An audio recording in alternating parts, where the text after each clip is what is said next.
Hi friends, ఈరోజు మనం ఇంట్లోనే పులిహోర పేస్ట్ ఎలా చేయాలో చూద్దాం.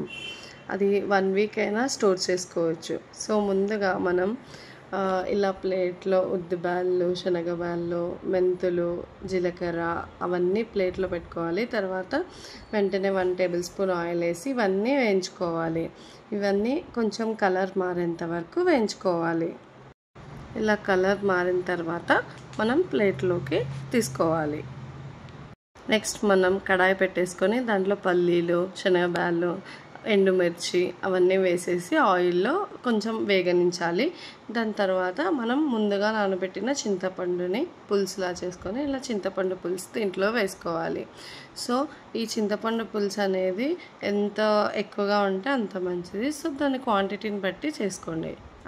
అంతలోపు మనం ఆల్రెడీ వేయించి పెట్టుకున్న దినుసుల్ని చల్లగైన తర్వాత ఇలా మిక్సీ పట్టేసి పౌడర్లా రెడీ చేసుకొని పెట్టుకోవాలి. ఇప్పుడు ఆ పులిహోర కాస్త బాయిల్ అయిన తర్వాత దీంట్లో కాస్త బెల్లం వేయాలి. సో ఆ బెల్లం అనేది వేస్తే మనకు ఆ టేస్ట్ చాలా డిఫరెంట్గా ఉంటుంది. సో ఆ బెల్లం వేసిన తర్వాత మనం ఇప్పుడు రెడీ చేసిన పౌడర్ని ఇప్పుడు కొద్దిగా వేస్తూ కలుపుతూ ఉండాలి. ఇప్పుడు ఆ పౌడర్ కలిపే కొద్దీ మీకు ఆ పులుసు అనేది దగ్గరగా రావడం స్టార్ట్ అవుతుంది. సో ఆ పౌడర్ని యాడ్ చేస్తూ కొంచెం మంట అనేది సిమ్లో పెట్టుకొని ఇలా కలుపుతూ ఉండాలి.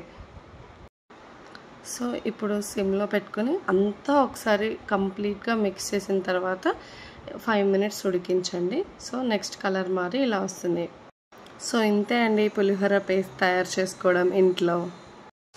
ఈ వీడియో మీకు నచ్చినట్లయితే please like, share and subscribe to my channel friends. Thank you.